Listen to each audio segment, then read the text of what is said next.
ایک کوشش ناکام ہو جائے کوئی پرواہ نہیں، نیکسٹ، پھر تیار رہو ناکامی کے لیے. ایسا نہ ہو جو انگریزی میں کہتے ہیں hope for the best but be prepared for the worst.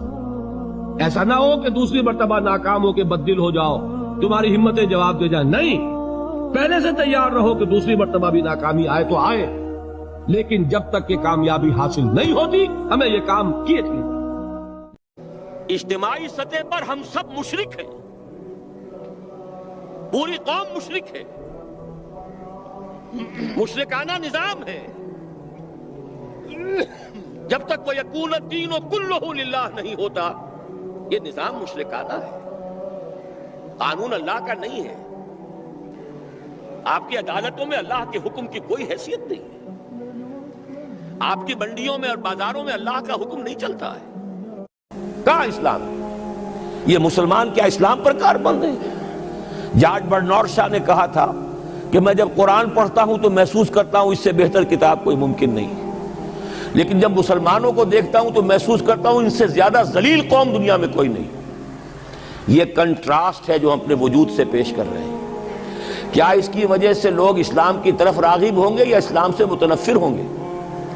کیا ہمارا منہ ہوتا ہے ہم باہر جاتے ہیں؟ اسی لیے ہم تو تبلیغ، میں تو کم سے کم وہاں جا کر جو مسلمان کھوئی ہوئی بھیڑیں ہیں امت محمد صلی اللہ علیہ وسلم کی، انہی کو ریکلیم کرنے کی کوشش کرتا ہوں. جیسے کہ حضرت مسیح نے کہا تھا میں تو بنی اسرائیل کے گھرانے کی کھوئی ہوئی بھیڑوں کی تلاش میں آیا ہوں.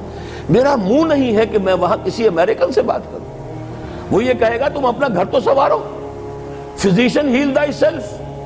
تم ایک چھوٹا سا ملک نہیں چلا سکتے، تم نے اس کا بیڑا غرق کر کے رکھ دیا ہے. تم نے اسے کورٹ آف وارڈ بنوا دیا ہے IMF کا. ہاں یہاں تو گھڑی گھڑی جو ہے قرقمین آتے ہیں IMF کے اور ورلڈ بینک کے قرقی کرنے کے لیے. ہر روز ایک نئی قرقی ہو رہی ہے، ہر روز جو ہے آج پھر گاڑیوں کا کرایہ بڑھ رہا ہے، بجلی کا کرایہ قرقی ہو رہی ہے. عوام کے اندر جو بھی راہسا رہ گیا اسے بھی چوسنے کا اور کشید کرنے کے لیے. ایک حکومت کو گرا دو وہ تو بدنام کر دی گئی، دوسری حکومت لے آؤ اس کے ہاتھوں کچھ کام کروا لو، وہ بدنام ہو جائیں گے تو ان کو بھی ہٹا دینا. ان کا کیا کھیل ہے؟ یہ کھیل کھیلتے رہیں گے اور اس میں یہ ہے کہ اپنی قرقیاں کرتے چلے جاؤ. حضور نے فرمایا سب سے بڑا بدبخت وہ ہے جو دوسروں کی دنیا بنانے کے لیے اپنی آخرت برباد کرے. تم اولاد کی دنیا بنا رہے اور اپنی آخرت برباد کر رہے. ان کی محبت کی وجہ سے تم نے حرام خوری شروع. ان من ازواجکم واولادکم عدوا لکم فاحذروا. یقیناً تمہاری اولاد اور تمہارے بیویوں میں سے تمہارے دشمن ہیں، بس بچ کر رہو، محفوظ رہو. Be on the guard, be on the alert.